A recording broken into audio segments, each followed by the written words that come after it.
All right, and welcome to the ARC Entrepreneur Podcast. We have a little bit of a different setup today. We're not in the studio if you're watching us. We are from home today. So we have a guest with us today that is joining us virtually? Remotely. Remotely. That's the word I was There you looking go. for. I said visually, but everybody joins us visually. Remotely today. So we're back in our home studios. Knocked off the dust off of our $45 Amazon podcast microphones, and we're ready to go today. But we've had, I tell you, I'm excited about it. We've had, it's just like momentum. You can kind of see how God has worked through the guests that we've had lately. I mean, Dr. Harvitz, Brightwell, the attorney in our town here, how God has just kind of brought people and great services. And it's so surprising. I mean, Dr. Harvitz just preached. Yes. It was amazing how God has used his business and his practice and has turned that around. We've heard so much about it. And Dr. Harvitz is excited and about being able to reach Christian entrepreneurs, people in that area, especially impacting the medical community, and using his business as a way to minister to people in a powerful way, not just physically, but spiritually. And we've seen that time and time again. Every time it just seems like God shows up. Yeah. So we're excited about it. But we've had a fun week. You've had a busy week. You didn't go on vacation again this week. Not this week. I mean, so that's good. Not this week. It has been, since I've come back from vacation, it has been nothing but business, and it has been the busiest month of the year. I've been working my tail off, that's awesome. Which is great, but I am exhausted. I made a video yesterday on my drive to some estimates about, low energy. And I'm like, what's everybody's, go to for getting more energy? Is it just more sleep? Because I don't know how to do that with an 8-month-old, number one. And is it, go to the doctor and get some vitamin C or E, or I don't know. I don't know, but I need something. I need more energy. I need more time. I know. I've got a 16-month-old that is weaning right now. Yeah. And that's fun. It's our normal bedtime's now an hour and a half of just screaming. So I feel you. Is that you or him? I mean, I had at most, well, we won't say. Let's just say have kids young, everybody, not when you're 41. Please. That's true. That's true. You don't recover as fast. You do not. Sure. I will tell you, this is, I got my very first dressing down by a client this week. Uh-oh. Yeah, it was absolutely fun. It was a lot of fun. I'm actually watching. I'm a point of contact. We got a realtor I work with who's on a missions trip. He said, "Hey, Dan, can you watch my listings for me?" Sure. No problem. He's like, "It's just going to be showings and, confirming this and that and a little communication." Not a problem. So I book a showing at a vacant home and let the owner know. I have a little note on there, just FYI, let the owner know. He likes to know. It's a nice home. Okay, it's a nice home. And anyway, I get a irate phone call immediately. I'm here. I'm in town for business, and I'm using one of the bedrooms. And he's like, "There's a realtor at my front door." Man, it was about a 30-minute dressing down. This is a Navy chief. What was he? Chief Petty Officer? Is that whatever the highest is? He's retired, owns a bunch of car dealerships. It's a guy that's used to getting his way. 100%. And it's just, I have no idea. This isn't even my listing. And he's like, "You're all fired. I'm done. This is ridiculous. This is not a small house and not a small commission for my friend." Right. And I'm like, I felt sick to my toes. I'm just trying to do whatever I can. It hangs up on me. I just stopped the car and I'm like, "Jesus, take this wheel, any wheel you want to, but I need some help." Right off the cliff. I called the realtor and I'm like, "Listen, the guy's there. If you can, do the showing, but be conscientious he's there, right?" And so they're like, "Great, we'll text when we leave." I get a text. I text the owner, "Listen, they're out of your house, sir. Make sure I said sir, because you say sir to a chief." And I get a text. He's like, "You better have a good excuse or you're fired." So I text. I said, there's only one response to this. Either I misunderstood, or it wasn't communicated properly. But it doesn't matter. The other guy's out of country. He can't defend himself. So That's right. Mea culpa. It's all my fault. I thought I was doing what was best for the showing and the listing. I did what I thought was the best for it. It's my fault. But I would never do anything to jeopardize your listing, especially never do anything to jeopardize your relationship with your realtor. And so I go on about my day, hoping that is just, enough. And I get a phone call from him. He's a lot calmer now. He calls me back. He says, "Hey, I appreciated your text." He's like, I really did. I've calmed down now. I met the realtor as they came out of the house. He's like, "I'm a perfectionist. Everything, I didn't wanted the house to be perfect." And he said, they loved it and they put an offer. The house he was trying to do, he said, "Listen, I'm really sorry." And he's one of these kind of guys, you get the whole life story and you don't say anything. You haven't asked a question, nothing. I got his whole military history, his business history, all that kind of stuff afterwards.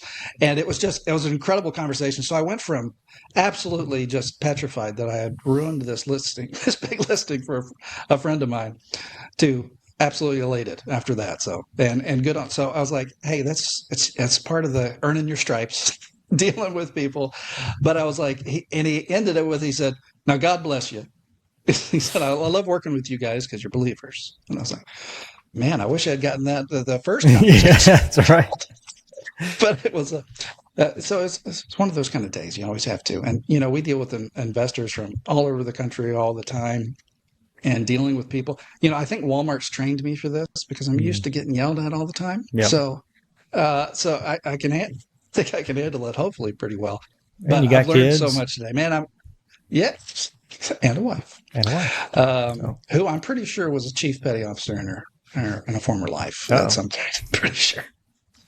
She can run a ship. Let's just say that. So there you go. You hop too.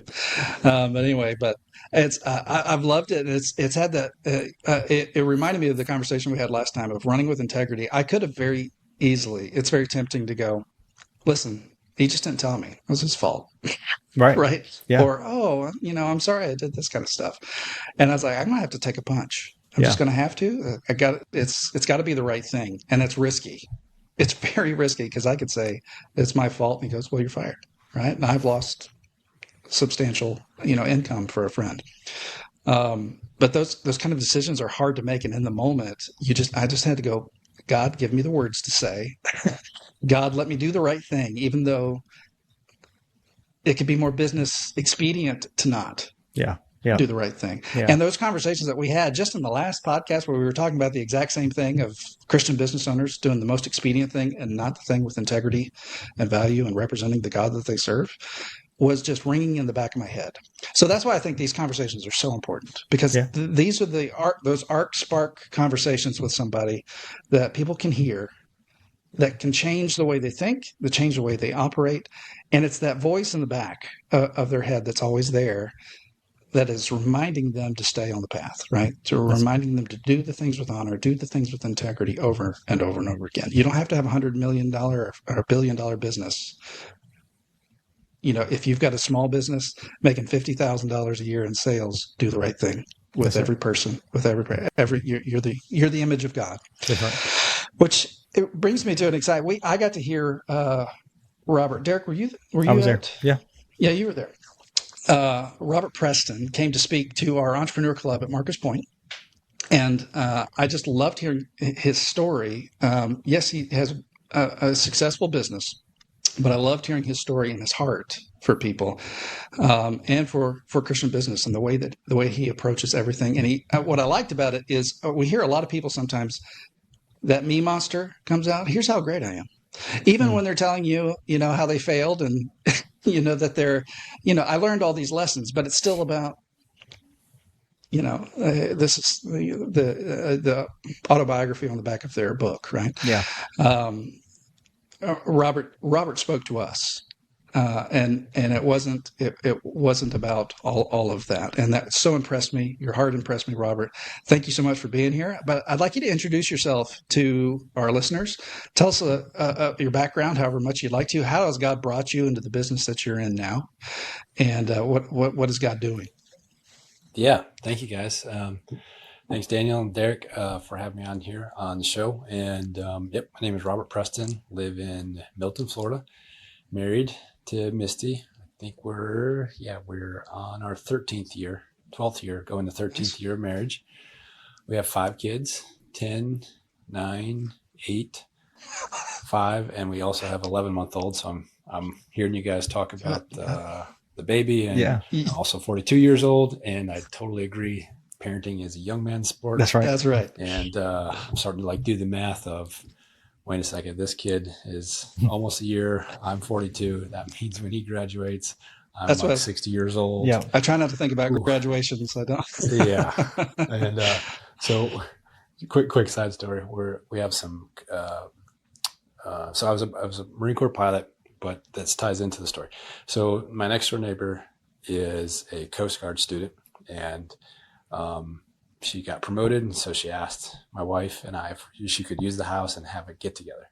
So they a bunch of flight schools guys and Officer Christian Fellowship. It was just a great gathering, phenomenal.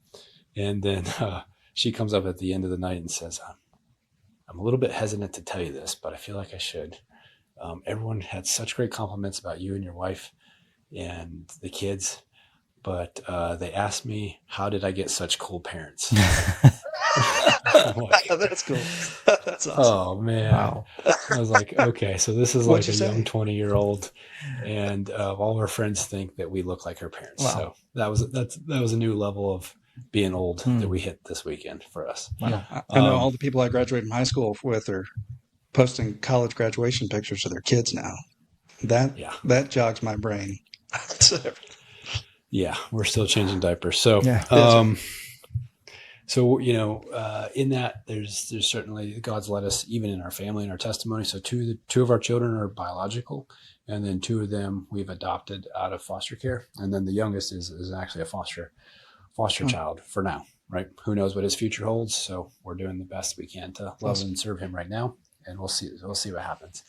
But that's, that ties into a lot of, I think, of what we do now. And so fast forward, Marine Corps pilot, 15 years in the Marine Corps, fly the V-22 Osprey, a couple deployments to Afghanistan. 2012, I'm in Afghanistan, getting shot at quite a bit, and living a life certainly away from the Lord. But he got my attention very quickly via some machine gun fire and plane crashes and RPGs. So that has a way of changing your thought processes about what you're doing in your life. And so, 2012 was in Afghanistan, and the Lord got my attention and reinvigorated my passion for him. And so came back with, what I would say 3 fundamental decisions that changed my life in 2012. One was to dedicate my life back to Christ, to actually live, worthy, or try to live worthy to the gift of salvation that he's given me. And second was to marry Misty, the love of my life, who is now my wife. And so we got married. And then the third part of it was maybe find a different way to make money than getting shot at flying airplanes. Although in the moment, I have to say it was actually pretty fun. So we came home, or I came home 2012. Misty and I got engaged, got married, moved to Pensacola, flight school instructor down here. And then I've always been a bit of an entrepreneur, loved building businesses. So started out flipping houses, and then that led to mobile home parks and apartment complexes. And then at some point I realized that, that was good, great. We're making a lot of money doing that, but there was certainly a component of that was missing. And it wasn't something that I could do with my family, right? It wasn't something we could do together. It was my business and then the family at home. And there's a whole different soapbox I can get on, but fundamentally that wasn't going to work for me. So I did take the things that we learned in the other investments and what we like to do as a family, which is RVing and being outside and boating and camping, and said, why don't we own and invest into campgrounds? So that's what we did. And so today, that's primarily what we do, is we own, operate, and develop RV parks and campgrounds all across America.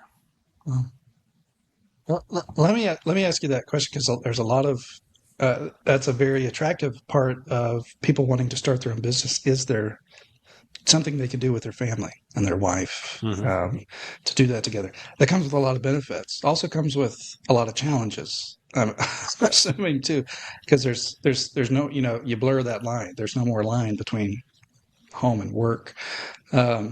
What was, when you were first doing that, you were coming into it, what were some of the challenges that you faced, and what were some things that helped you kind of realign that kind of overall balance, if that's possible? Yeah. That's a really, really great point. So, I think there's like two different types of integration here, right? So the first type of integration that you're talking about is where your family is part of the business. Your wife has a role, your kids have a role in the business, which is great, right? And maybe we'll head there. And that's actually how when we were flipping houses and doing more of the apartment complex part of it, then my wife was heavily involved there. Gotcha. Right? We had a couple young kids or no kids, or we just started having a family, and she was heavily involved into that business. Now, when I say that we do it together, it means that what it looks like now is that they don't necessarily have that much interaction or role in the actual business, but the business is something we do, right? So like last week, we spent 2 weeks on the road, stopped at, I think, 8 different RV parks that we own or manage. I'm working, doing things, checking on things, talking to the managers. They're riding bikes and fishing and playing and Gotcha. right. So the togetherness that works for us is pretty amazing. Essentially, I'm working, they're on vacation, Sure. and we're both happy. Gotcha. So you're able to you're able to do business as part of life, and they're there. Correct. They're not Yes. necessarily running parts of the business, but it's just who you are. That's kind of that. Yeah, not yet, right? So it's an activity that we enjoy doing that is also a business, right? So that I think is a different type of integration than the other one. So, yeah, hopefully that helps there. There's certainly lots we could dive into the either or of those. Sure. But it does present its challenges, of course, too. But it's one of my mentors taught me.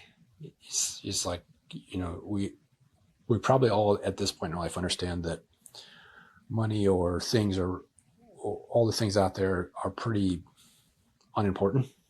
Yeah. Most resources are pretty unimportant. Why? Because they're essentially unlimited. You could find many, many ways to make an unlimited amount of money. But the one resource that is very limited and we have no control over is time. That's it.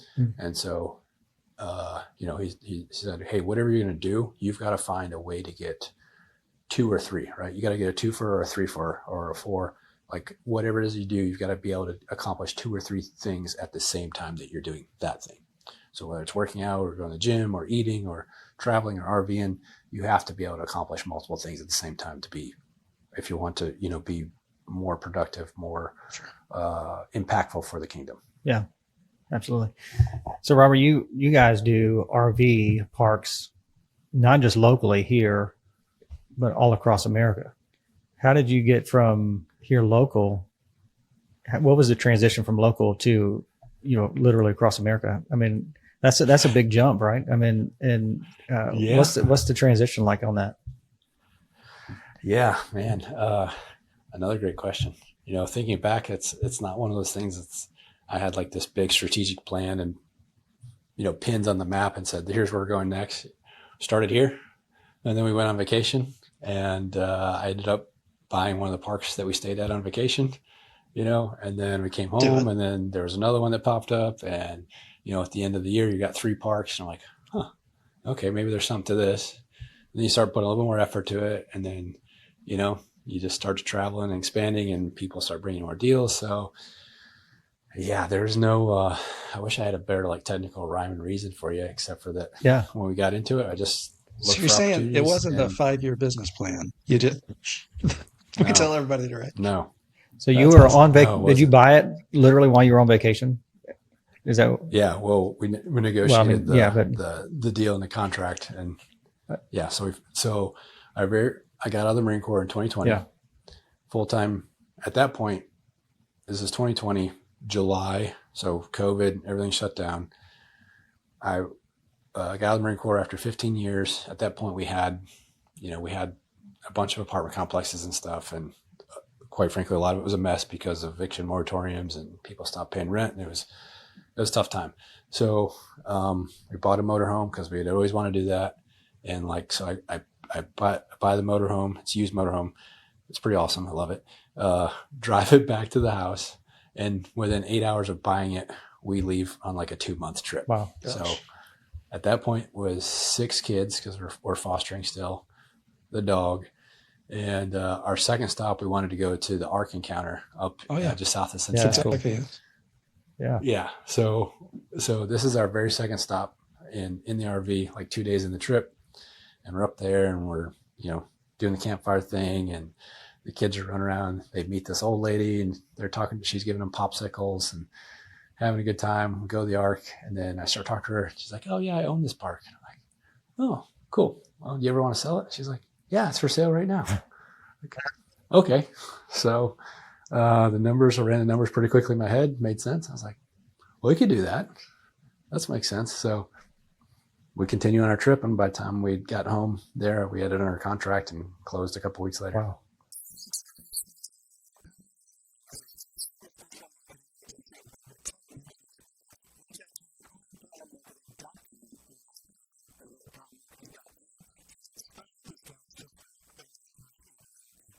I thought you were going to say we went to the next park and bought that one, and then went to this.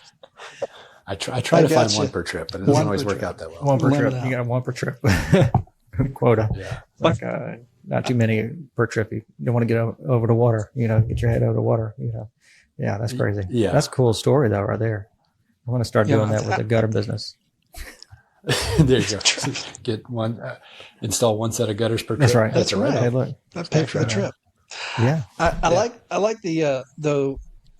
We delve into, both Derek and I read voraciously, and there's, we've read just about everything there is to read. There's every book that comes out is this will revolutionize your business. This will do this. This will do that. We talked early on, like we didn't want to be a 10 steps to being a millionaire because that's not important. But the more we talk with people, I think we hear the same story over and over again, just what you told. I mean, obviously not everybody's buying RV parks on vacation, but it's about being ready when God opens the door to walk through it. And I mean, even, Derek has told his story. Derek didn't go into the gutter business because he dreamed about it as a kid, right? Yeah. Right. God provided an opportunity and he walked through it, and it changed the whole trajectory of his life. It's same with me. And it's about I think so many people hit those road blocks and those stop signs and what God wants to do, because either they're too afraid to say yes and to walk through it, or they're not ready. They haven't put the things in their life they need to be ready to be able to hear when God moves. And to be able to do that. I mean, you did a lot of work in real estate before, so not everybody can talk about an RV park and then quickly do the math in their head to see if it's going to be a profitable venture. You were ready for it. You were prepared for it. You took those different kinds of steps. So I'm interested too, because I hear a lot of people, and this is specific. When you first started, you said you started flipping a few houses, and you said it so flippantly. Yeah, we flipped a few houses. There's so many people out there that have no idea what you're talking about, or they're what we call on the show all the time, one-dayers. I'm going to do that one day, right? Hey, one day. So we're trying to get those one-dayers out there to actually go do something. Pull that trigger. Can you tell us a little bit? I mean, take us back. Flipping a house is not a fun weekend activity. It's a big thing. No. What made you kind of go, okay, I'm going to do this, and it actually worked? What did you do? I mean, some people just mail a bunch of stuff. Some people go talk to somebody. There's a million ways to do it. I mean, what is your story? I mean, because that first flip really set the course from where you are now. I mean, in a lot of ways. Yeah, it did. It really did. Yeah. So I think there's probably an illustration here, right? I can tie a lot back into aviation and being a pilot. And so I'll start with the lesson and then go back to the story, right? In aviation, you read, you study, you do the groundwork, then you do the simulator, right? Then you go fly the airplane with someone else with you, and then you go fly the airplane by yourself and do the solo. And so as I look back, if I look back at what mine is very, very similar. I'm in Afghanistan in 2012, making life decisions. I started reading Rich Dad, Poor Dad, Are the Deal, Donald Trump, I literally read The Idiot's Guide to Real Estate Investing. That was one of the books. Not a bad book. Was actually phenomenal, right? So the step one was reading, came back, and then I went to one of the weekend seminars, went to the hotel thing, and they talked about how you can make all this money in real estate. I said, sure, sign me up for that. So I actually paid for some, I think that's the simulator part of it. I paid for some actual training. And in that process, learned some of the fundamentals. And then I found someone that was, at that time, I was in North Carolina. They were also flipping and doing some houses, and sort of shadowed them a little bit. And then right at that time, I moved to Florida. And I said, hey, you know what you're doing in North Carolina. Why don't I'll do the same thing in Florida, and you just tell me what to do, right? If I have questions, and we'll, split the profits 50-50 as we go. And that turned out to be a really poor relationship, really poor business plan. But that, that having someone, I think it's really important the lesson here, right, it's really, really important to have someone in your corner that you can ask questions to, a mentor of any sort. And in the church, we call that discipleship, right? That's right. It's amazing how that same principle works in business. So have someone older than you or more experienced tell you what to do, and then have a group of peers that you're studying and doing it together so you don't get discouraged, and then make sure you're teaching someone below you. And that has been essentially the model that's worked really well for us and allowed us to continue to grow and learn. And I still have, people I still have mentors, people I call, and I have peers that I commiserate with. And so, man, I don't know. Did I get way off track on that answer? No, I don't think so. Thank you. So you're in Afghanistan 2012, reading books. When was the first flip? What year was that? 2000. I came back in August. July. Came back in July. Got engaged in August. 2013, we did our first flip. Yeah. So it's not just read a book.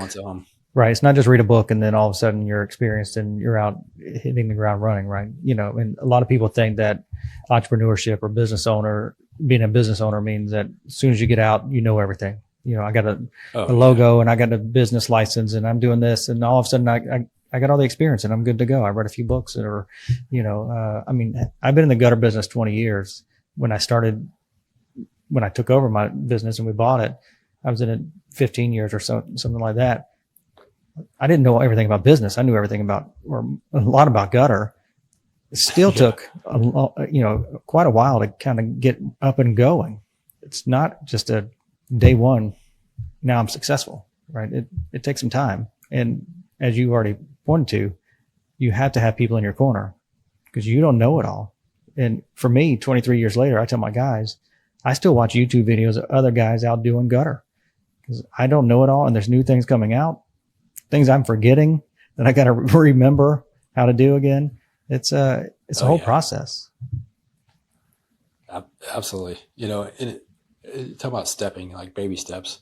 The first flip we did was a townhome that we basically changed the flooring and changed the paint and did a couple light fixtures, right? Mm-hmm. So the last flip we did was on the canal down here in Gulf Breeze, seawalls, in-ground pools, full interior renovations, double den, fridges, right? So we didn't do that the first time, and you shouldn't. Yeah.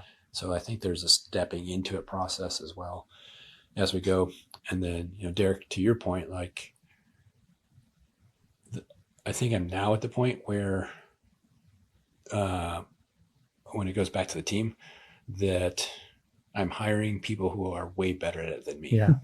So yeah. I'm actually getting less involved. Yeah. And it's less dependent on me the farther we go, which is a weird, cool, amazing feeling because they're so much better at it than I am. Right. Where does it go? I mean, you have to, when you get to a point where you have to start letting go a little bit, I mean, that can be unnerving. I think a lot of entrepreneurs are kind of not all of them are type A, but they are very good. They've had a history of showing high competence in certain things. And so they feel very good about it. They can accomplish things. When they start letting go of things, handing it over to people, that can be kind of nerve-wracking for them. I think a lot of people fail because they don't ever let go. Where was that kind of decision where you're like, I don't think I can do this all. I can't do it all myself. I mean, was it a thing you said, I've got to hire somebody? Or was it more of a thinking through, if I want to get to if I want to be where I need to be, I'm going to have to bring on people and start letting go things. What was that kind of conversation in your head or with others that brought you to that? Yeah. I think for me, it was a little bit more the latter of realizing, well, both at the pace and what we were doing, that's not sustainable, or wasn't necessarily the way that I wanted to spend my time, and it wasn't going to get me to where I needed to go. I like working with people. I like working with teams. It's always been part of, that was really cool about the Marine Corps. So for me, it was a little bit, I think, more of a conscious decision. Like, this is where we need to go. We got to start adding people. We got to start adding employees and start growing them. And, the first couple of years, 3 or 4 years of the business, it was adding employees that were doers, right? Technically sound.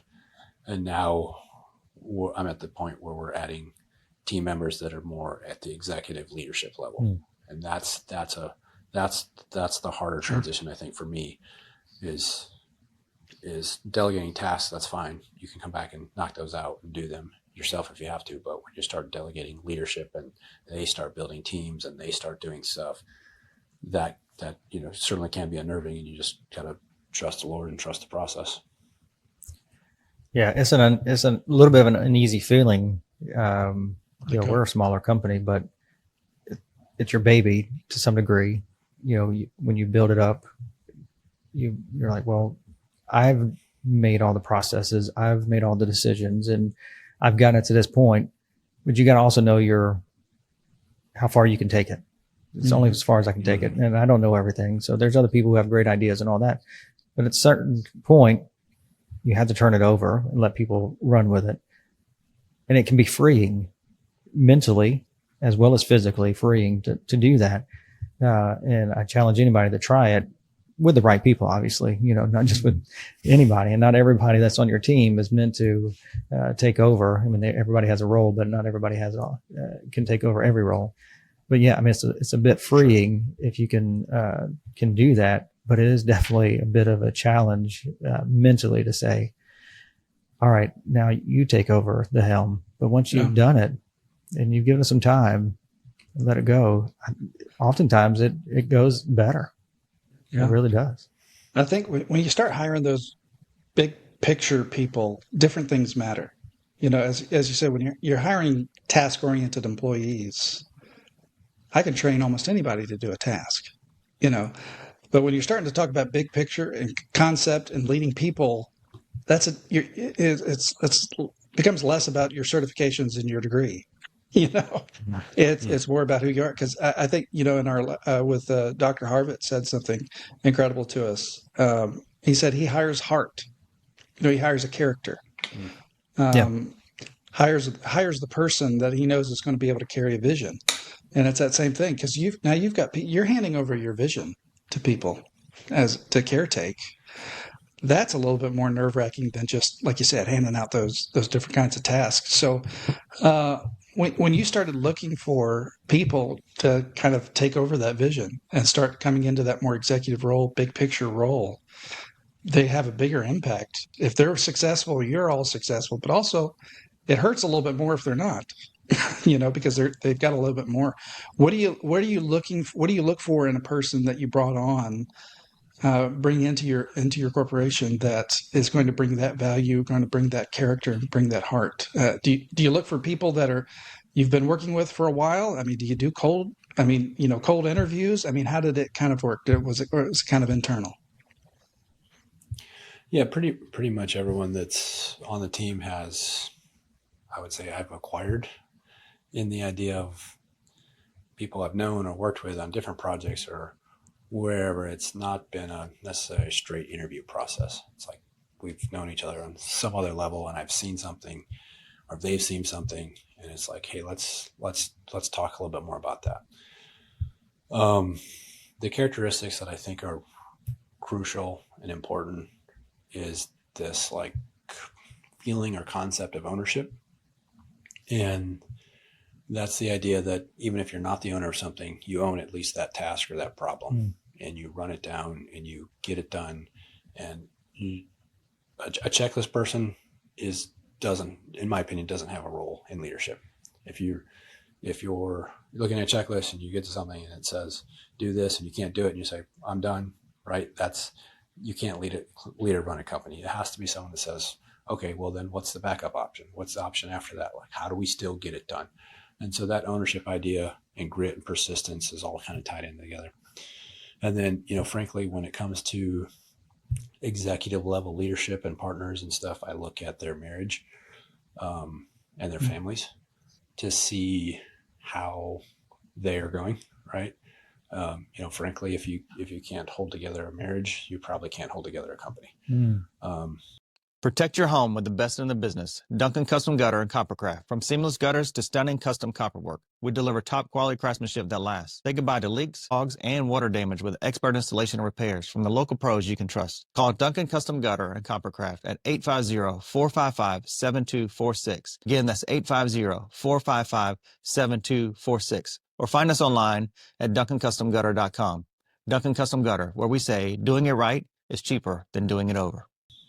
And, so what's this is, we're being very blunt here, straightforward, because you can't do that in an interview process and ask those questions. But if I'm very honest, the high level people, leaders in our team, generally have demonstrated the ability to lead their families and lead their marriages.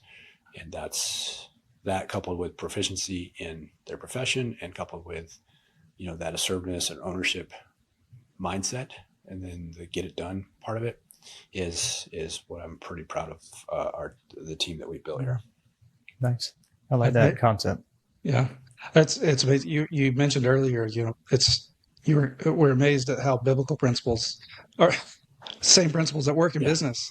It's the same kind of we discover that over and over and over and over again. There isn't a way to run a business or anything that is not biblically based that's going to be successful. At the very heart of it, it's the truth of God. And you're absolutely right. Running a family, you can hear a lot. Or see a lot about a person's character based upon their family. There's no such thing as compartmentalizing. People think that's a thing. It's not.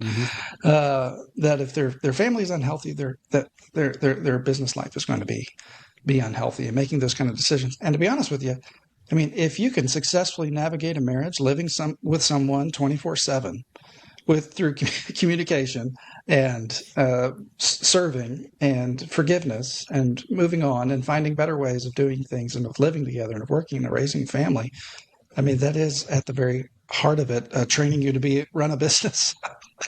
100%. You've got to figure those kind of things out. Yeah, I think there's a commitment level there that's critical. Yeah, are you going to give up when it's easy or when it's hard? And if you can give up on someone at the marriage level, you're definitely going to give up in business. 100%. Yeah. I think entrepreneurs have a mantra, especially when things are bad. Just one more week. Next week, hey, just give me one more week. That's it. That's going to be it. We got it. That's crazy. That's the running joke in my my wife, except for it's three more years. 3 more years. Yeah, I know. I like yours better. Like, I like yours better. I know what you're Things say. Haven't gotten that bad that it's week to week. That's good. Yeah.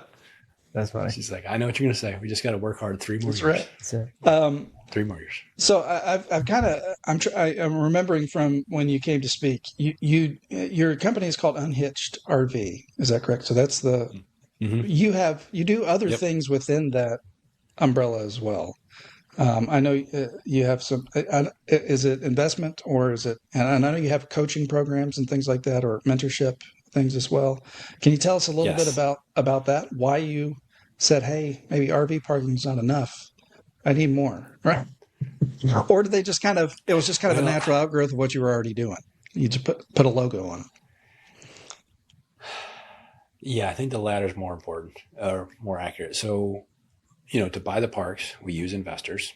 So there's an investment company. Actually, Climb Capital was the original, or still is, the investment part, and that's where we use high net worth individuals or family offices or et cetera, and they invest money with us and through us, and we buy the parks. So we own the parks, and then there's the Unhitched brand, which is more towards the customer, right? So the customer can know and understand as we're building the brand. Eventually we'll be a competitor to KOA. So the customer needs to know and understand who we are. So that's the Unhitched brand of it. And then underneath that umbrella of Unhitched RV is the management side of it, which we manage and operate for other owners.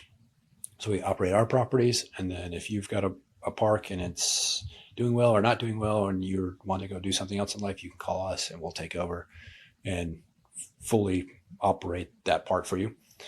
And then so in that process, right, and because of that, then we're constantly answering questions and helping people and trying to improve the industry as a whole.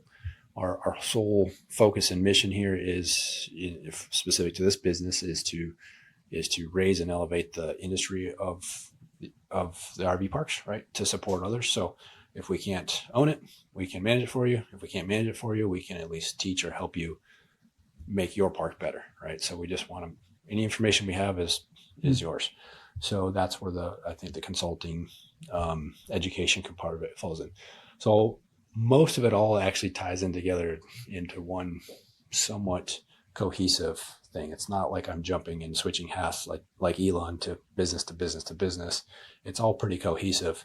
Just has a couple different logos in that flywheel that we've created or are creating. And do you work? We had Gavin Dixon on. I don't know. You know Gavin. He came on the show. Incredible guy. We loved him. But I know I know you're kind of involved in helping entrepreneurs or some sort of mentorship. That may just be through your church, but I think it kind of shows to your heart. Is that something that you do as a company, or is that more personal to you? Yeah, that's really just kind of a more personal thing. Me and another Jason Crawford, he owns several companies here in Pensacola, good friends, and we wanted to find a way to help the next guys so that they make maybe different mistakes than we did. They always make mistakes. Let's try to get them to make different ones. So we got together. We went to our young professionals pastor, Tim, up at Olive, and said, hey, who are some guys that maybe would be interested in getting together once a month, talk about business, talk about the Lord, talk about life, family, etc. Just, that are out there trying to change and be entrepreneurs and create jobs and stuff. And so he gave us a great list, and Gavin's one of them. And so we meet. We meet in our company spaces, but it's a official, unofficial type of discipleship group, and we just go around the table, and they have to give updates on their business and on their marriage if they're in that, and family and finances, and have a little bit of accountability. And then usually we'll have a topic of some sort we'll discuss, or free form what questions they have, and Jason and I will do our best to impart all the mistakes that we've made to them. Impart all the mistakes. I like it. So I want to kind of ask you two questions as we're kind of winding down. One, because we try to address a lot of those roadblocks that people put in their mind and in their heart from keeping them from taking that step. One is they kind of, whether they say it out loud, they always look at somebody, say like you, and say, well, that's not fair. He was a Marine pilot. Man, he got trained. He was going to be successful no matter what he did, right? And then he had a friend in North Carolina that helped him get his first flip. I don't have that, right? They can look at it that way. Or they can look at, I don't want to make that mistake. What if that mistake is too big? What if I get into say they're flipping. What if I get into a flip and I lose everything? It's that kind of fear overall. I want to kind of, if you can kind of help address that, maybe speak to that a little bit. People that have that kind of, people can't help. We're going to compare at some level, whether it be a great level or a small level, we're going to compare. And two is, can you point to the maybe tell us about one mistake that you made that was probably one of the best teaching moments for you, or moments where God came in and taught you something that can speak to people that are going through something similar or facing some of those kind of things. If you could speak to those couple of things, I think those would be so impactful for people listening. That's quite a bit. I'll try. Yeah, so you might have to remind me halfway through the answer. Yeah, I mean, the first thing I would say in regards to that, maybe self-doubt or whatever excuses that you're coming up with. At the end of the day, it's all an excuse, whether it's self-doubt or if it's jealousy or whatever it may be, right? First thing I would say with that is I face the exact same thing every day, right? I look at someone else and say, well, why are they so successful? And there's always someone that there's always a temptation out there, no matter where you are.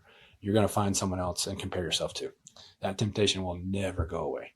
And so you have to fight it and pray about that. And just, so one is that I'm with you on that. Like, it doesn't go away just because you've been sort of successful at something. And then, but having said that, from the Bible, I've been studying this quite a bit, right? And I find it really interesting that, and maybe people don't notice this quite much, but in Genesis chapter 2, I believe, creation's there, Adam's in the garden, and God brings all the animals to him. And the Bible says that he brings all the animals to them to see what he would call them. So God is bringing his creation in front of Adam simply to see what Adam was going to do. Let's go. And there's some obvious enjoyment out of the Father seeing his creation, his son, the first Adam at that point, right? To see what is he going to do, right? What are you going to do with this life that I've given you and all these resources I put in front of you? What are you going to call them? And I think that's a pretty direct correlation to our life and our resources, that God wants to see what you're going to do with all the time and resources and things that he's given you. He wants to see what you're going to do. So if we've got to, I think sometimes biblically or in the Christian world, we've got to get by this. First, we've got to get past this idea of success and is some type of sin almost, where it's like you're afraid to be successful and you're afraid to go after something. You're afraid to try and you're afraid to do that, because what if you are? Well, then now you're the love of money, right? And all this kind of idea. I don't think there's certainly tons and tons of warnings in there and tons of things we got to be cautious of. But the opposite is true. God, I'm pretty positive, doesn't want you to be a couch potato, right? He doesn't want you to waste your life doing nothing and never trying anything and never taking a chance. That's not what he created you for. He created you to see what you're going to do. And then, you go look at the parable of the sower. We always talk about the ground, the 4 different types of ground. Well, remember with the fertile ground, what was produced? There's a whole nother parable just in the fertile ground, right? Those seeds produced 160 or 30 times. That's not like a 1 or 2x. That's 100x. That's a big multiple, right? And so not only does he want to see what you're going to do, I think there's the expectation that you are to produce a lot, whatever that happens to be for you in your life. It's not to be average, quite bluntly, right? It's to make 100 times impact, 100 times ministry, 100 times whatever it may be, 100 times better gutters, whatever it is. There's some correlation there, I think, when you start tying that together. So we talked about this, not to cut you off, but we literally just talked about this before we got on. Me and Dan were talking about it. God told Adam and Eve to be fruitful and multiply. And I said, a lot of times they talk about, we talk about that as in a sexual way, to procreate, right? And it does mean that as well. But can it not also mean to be successful in whatever endeavor, fruitful and multiply in your business? And in that aspect, fruitful and multiply 100x, 10x, 50x, whatever. Absolutely. So God sometimes operates in the gray. He leaves things in the gray area because he wants you to kind of learn from it. And instead of giving you the answer and feeding you like you're always a baby, it's like, come on, let's get moving and kind of study this a little bit. The answer's there if you just apply it, but it's fruitful and multiply. Yeah. That's what I want you to be. And not just in having children, but in every aspect. I think every aspect of life abundantly. And then remember Adam and Eve before sin had jobs. Yeah. They were tasked to take care of the garden. They were tasked to work. Yes. Like work is a gift. Yep. Work is a way of worship. It wasn't sipping whatever pineapple juice on the beach of the Garden of Eden. Yeah. They had jobs to do before sin happened. All right. So you said it was going to get harder now. That's what I said. Yeah, it's just going to get harder. Yeah. The punishment wasn't that you're not going to have to now work. It's that your work is going to get harder, not be as easy as it used to be. I think I was listening to this morning, that fear, they say God has not given us a spirit of timidity or fear. I think that keeps a lot of people from that very, I mean, if the devil can do anything greater to keep us from being fruitful and multiplying 10x, 30x, 60x, 100x, it's to get us totally locked in fear and in jealousy and in intimidation, and to keep us occupied at a lower level and to never let us allow it. And it's not about prosperity. It's about living to the full potential of God opening that door and us being ready and walking through. We didn't prepare the ground, the fertile ground. We had nothing to do with that. All we had to do was plant it at the time and the season that it needed to be planted, and it was going to grow. Because God handles the soil. We've got to plant the seed. And I think we get so lost in our own fear and comparison and jealousy and timidity. I don't think I could ever do that. It's scary to take that big step. You probably had a lot of money going into that first house. You probably got a lot of money going into different things right now. And still do. And that's terrifying. Still scary. But God has prepared that ground ahead of you because you faith that in prayer. I want to one last thing, real quick. Maybe can you point to? I mean, because we see guys at different levels in business and success than us. We're like, well, they've always everything's been roses. It's just. It was the stars aligned for these people. That's unfair, right? Can you point to something that what made the greatest teaching moment or a great teaching moment that you've discovered along your way in business? Maybe that was something that was a mistake that you made or an error that you made or a lesson that you had to learn maybe the hard way, and how God used that. Yeah, absolutely. I'll get to the mistake in a second, but just to further reinforce your point, I was at a property this morning and my neighbor wanted to come with me, and he's got a young guy that's an intern, and so he wanted him to tag along and teach him stuff. So him and my neighbor come with me. We go to the property this morning that we're developing, and we're walking through the mud, and we're looking at all the problems and all this stuff. And we get in the truck, and he goes, "Man, I thought your life was a lot easier than this." He's like, "I thought you had it all figured out." I was like, "No, I don't." Right. So it's a constant, no one has it figured out. Yeah. Now, when we do the grand opening of that RV park in 2 or 3 months, and that's all there and the ribbon cutting and everything's perfect and it looks great, the world's going to think, got it. "Oh, wow. Yeah. They know what they're doing. They just started and they built and there was no problems." No, it's constant problems every day trying to figure out and solve those. And so that never ends, in my opinion.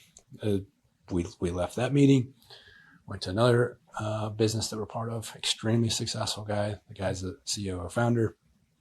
And my neighbor asks him, and says, "What advice would you give this young man who's trying to be an entrepreneur?" And he goes, "This really sucks. It is really hard. It is miserable.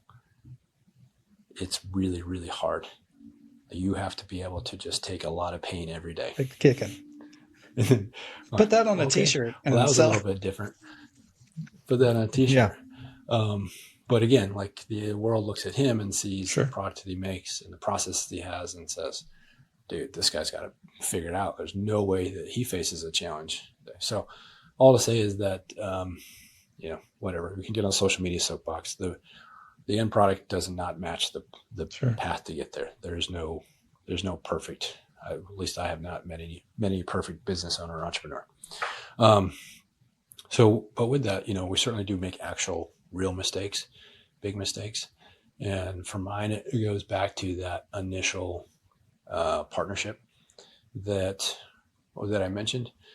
And the mistake there was my wife is love her. She has great intuition. And she said, hey, something's just, I don't know, don't have a good feeling about this. It's not right. Something's wrong. I said, that's fine. Whatever. Right. We can control it. It's not a big deal. So that partnership or relationship continues on. It gets weirder. It changes. He then ends up down here in Florida and his marriage falls apart. Right. And so on and so forth. So eventually that ends into where, he steals a bunch of resources and money, and I'm stuck with a half-finished house and all these type of bad things. So the big, that's a big mistake. And at the time, that was a lot of money. I lost a lot of money for me at the time, which meant, breaking even in a deal is bad. But when you lose money, it's really bad because now you have to make up that loss on the next one and so on and so forth. And you can do the math, right? But all the mathematical things say, just don't lose. It's always money. easier. The reason is because we go to the negative. It's really hard. So there was that stress, and then, all of it there. So, big takeaway there goes back to understanding and vetting the people and looking at their other relationships in their life. And quite frankly, the biggest one is just trust my wife's intuition, that's when the Holy Spirit speaks to me, usually it's through her. Yeah. So that was a major lesson. Just make sure you're not unequally yoked. We've talked about that many times. It's the old adage of I'd rather have a great partner and a bad business plan than a great business plan and a poor partner. Who you yoke yourself with in life, in your marriage, but also in business is so vitally important. I think that's come up in nearly every conversation that we've had with business owners and how important it is. And it goes back to not doing the thing that's the most expedient, but that is bathed in prayer and wise and listening. I think we as entrepreneurs get so busy, we get loud. Our minds get loud and we're not quiet enough to listen to how God moves people in our lives to speak to us. So we don't listen. I got this. We figured it out. And a lot of times that leads us down a road that God hadn't designed it for us to do, for us to stop and listen. But I can tell you one thing. I've enjoyed it so much. That hour went by pretty fast. Thank you so much for being here with us today. We've learned so much. It's exciting to see Christian entrepreneurs, real Christians, that just don't throw a logo on their business cards, but people that live it and that have a heart for God's kingdom around the world and here, and that do business well and do business with value and integrity. And you're the kind of person I know that impacts people listening out there that have a huge impact for, I hope, generations to come. I know you're in Pensacola area here as well. I want to see Pensacola be a mecca for Christian business people doing it right and doing it well, and having a strong testimony for seeing the kingdom grow throughout the world. And I think we're positioned to do that. So thank you so much for being with us today. And thank you, everyone, for listening to us today on WPNN and our podcast. We encourage you to subscribe, share our episodes with everyone that you can, that you think would have something to bring out of this, whether they're in a business or trying to start a business. That's who we love. That's who we're reaching today. Thank you so much for joining us for the ARC Entrepreneur Podcast. We'll check you next week.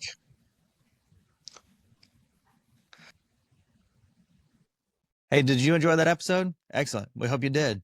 Guess what? There's more. Go to Spotify, YouTube, or anywhere that you get your podcasts. Listen to us every Sunday morning at 10 a.m. WPNM Radio 103.7. Follow and subscribe. Stay up to date on new episodes by following us on Facebook, Instagram, TikTok, and YouTube. Join the conversation. Comment on Facebook or Instagram. Send us a message and comment at the ARC Entrepreneur Podcast at gmail.com. Share the episode. If you enjoy it, tag us and let us know your favorite takeaway. Thank you for joining us for our radio broadcast. If you want to hear the rest of the episode, go to our website, thearcpodcast.com.